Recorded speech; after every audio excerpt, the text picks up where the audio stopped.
I think if we were to try to pick out a single, and I'm cautious with this, but a single manifestation going on that would indicate how late the hour is, it would be the rise of this antichrist spirit, whether it's the lawlessness, which we see every night on the news, um, whether it's countries like Putin acting the way he's acting and doesn't care what the world leaders are telling him. It's just nuts to you. I'm going to do what I want to do.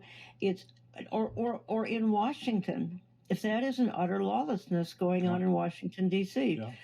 And of course, that's one of the major signs of the last days. I mean, that's heavily in the tribulation, and much of what we're talking about is heavily in the tribulation. But the point is, we're in this run up to that tribulation.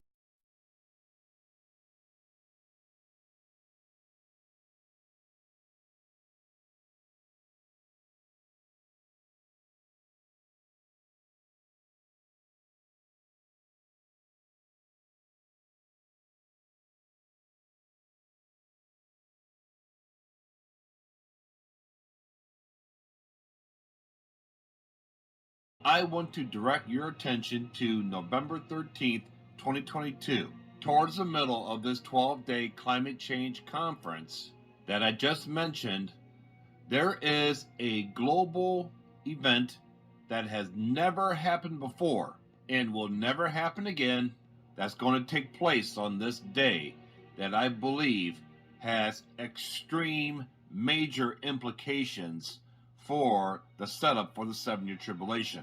And that is this: all the biggest leaders of all the world's major religions will come together and go collectively up to the top of Mount Sinai to seek God for further instructions on what to do and how to execute this climate change religion for everybody on the earth going forward. Well, the birth pangs, Matthew 24, Jesus talked about birth pangs. Those birth pangs are happening right now, aren't they?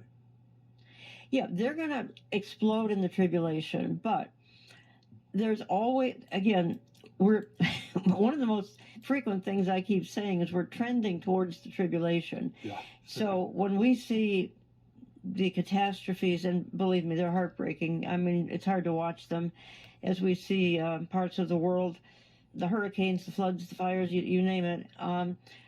These are just a foretaste of what's going to happen in the tribulation. Nothing that's happening today can even come close to the catastrophes of the tribulation. Why? Which is why it is so important that anybody listening, you don't want to go through that, and there's a way to escape it, and that's to claim Jesus Christ as Lord and Savior, and then along with the church, we're going to exit before this terrible time of ultimate birth pangs, which explode in the tribulation.